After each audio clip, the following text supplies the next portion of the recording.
Then Boaz went up to the gate, and he sat there. And when he had seen the kinsman passing by, whom he had previously discussed, he spoke to him, calling him by his name, "Pause for a little while, and sit down here." He turned aside and sat down. But Boaz, calling aside 10 men among the elders of the city, said to them, "Sit down here." They settled down, and he spoke to the kinsman, "Naomi, who has returned from the region of the Moabites, is selling part of a field of our brother Elimelech. I wanted you to hear this, and to tell you in front of everyone sitting here, including the eldest of my people. If you will take possession of it by the right of kinship, buy it and possess it. But if it displeases you, you should reveal this to me, so that I will know what I have to do. For there is no near kinsman besides you, who is before me, and I am after you." But he answered, "I will buy the field." And Boaz said to him, "When buying the field, you are likewise obliged to accept the hand of the woman Ruth, the Moabite, who was the wife of the deceased, so that you may raise up the name of your near kinsman through his posterity." He answered, "I yield my right of kinship, for I am obliged not to cut off the posterity of my own family. You may make use of my privilege, which I freely declare I will forego."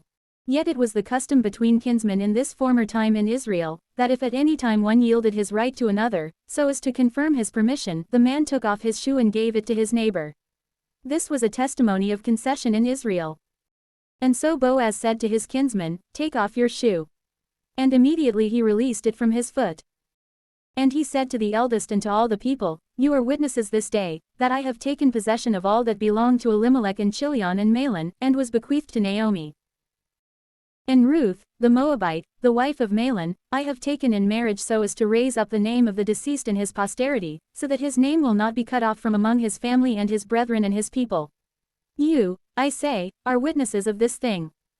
All the people who were at the gate, along with the eldest, answered, "We are witnesses." May the Lord make this woman, who enters into your house, like Rachel, and Leah, who built up the house of Israel, so that she may be an example of virtue in Ephrathah, and so that her name may be honored in Bethlehem. And may your house be like the house of Perez, whom Tamar bore to Judah, of the offspring which the Lord will give to you from this young woman. And so Boaz took Ruth, and received her as his wife, and he went into her, and the Lord granted to her to conceive and bear a son. And the women said to Naomi, "Blessed be the Lord, who has not permitted your family to be without a successor, and may his name be called upon in Israel. And now you may have someone to comfort your soul and to care for you in old age, for he is born of your daughter-in-law, who loves you, and this is much better for you than if you had 7 sons." And taking up the boy, Naomi placed him on her bosom, and she took on the duties of carrying him and nursing him. And the women of the near future were congratulating her and saying, "There was a son born to Naomi." They called his name Obed. Here is the father of Jesse, the father of David. These are the generations of Perez. Perez conceived Hezron. Hezron conceived Aram. Aram conceived Amminadab. Amminadab conceived Nahshon. Nahshon conceived Salmon. Salmon conceived Boaz. Boaz conceived Obed. Obed conceived Jesse. Jesse conceived David.